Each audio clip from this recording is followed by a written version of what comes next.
Okay, story time. Uncle Cable, come sit on the lap, the virtual lap. Alright, this is really, it's got a moral to it and everything, so it's rocking. Alright, I used to live in Manhattan for like about 4 years. And there was one beach volleyball court in Central Park right by Sheep's Meadow at that time.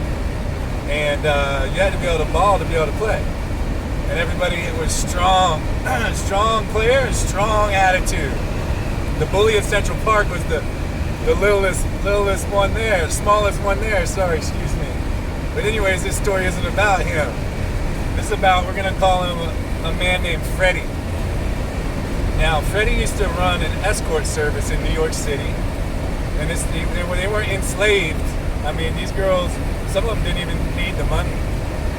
They just liked that action, that danger, whatever. So he was the only one that was allowed to call a timeout during play, because we all understood that he had to answer his calls and get the gentlemen and the ladies of the night linked up. He had a clipboard the whole nine. So time goes on, whatever. We always used to ball up there. This one dude even had a tailgater. This guy would come by and sell us beers, and he would even make like margaritas. A tailgater is like a gas-powered blender. So we'd be having at it, joking around, this, that, and the next thing. And, things went on. I ended up moving in with Teddy towards the end of my Manhattan stay, Upper East Side. And one day he had a girlfriend, and she was actually used to be one of his quote-unquote employees. I'm sure that's a contracted, self-contracted, or whatever. Y'all get it. Anyways, there's a thing called, I believe it's called, and I can't remember. I hope that y'all know better, but it's like the skateboard Cannonball Broadway run or something, where everybody skates from like Central Park or all the way down to the Prudential Bull, down in the financial district. And Teddy used to literally ride around on his skateboard collecting money, and he knew where every hotel was in the city, just bam, bam, Fifth Broadway, whatever. It was quite interesting fella. Yeah. So he did the skateboard. He wanted to try his legs out on that skateboard run.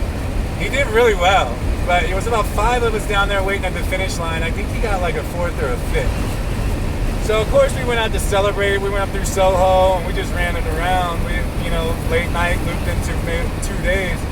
But actually, he went to sleep night 1 or 2, and I stayed up. And me and his girlfriend stayed up. We were just having at it, listening to music. She got crunk, and we had a delivery come and the whole nine. And shoot, by the time he woke back up, I mean, she was cross-eyed and she was just trying to get up on a pimp, but I don't play that ever. And so just bat it away and keep on playing partying around, So anyways, they get into a big old argument, and it goes south with the quickness. And ends up, she's just pissed. Scraps together a little handbag suitcase, she's leaving, they're breaking up forever, the whole nine. And she's out in the street. Now this is the Upper East Side, where it's a little bit more respectable than most places, or than some. It's clean living. She's out in the middle of the street going, "He's a fucking pimp!" Yelling this stuff for a while. And we're like, oh shit. So he ends up lifting up the mattress, starts stuffing cash, rolls of cash in his pocket, giving some to me, just get it, and we're getting out.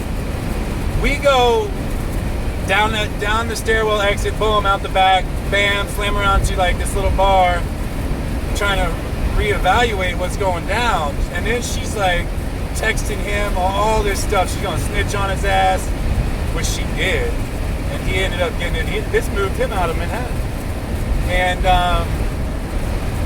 and so he went back to try to talk her down, She throws the ones and twos on him, blip, blip. He comes back all lumped up. Not all lumped, but somewhat lumped up. But before he left, he gave me all of his money. And he's like, hold this, I'm going back. I'm like, dude, don't go back. Don't go back. What are you going back for? He went back. He got lumped up. He could handle it. He wasn't a sissy, but, you know, whatever. So it ended up calming down.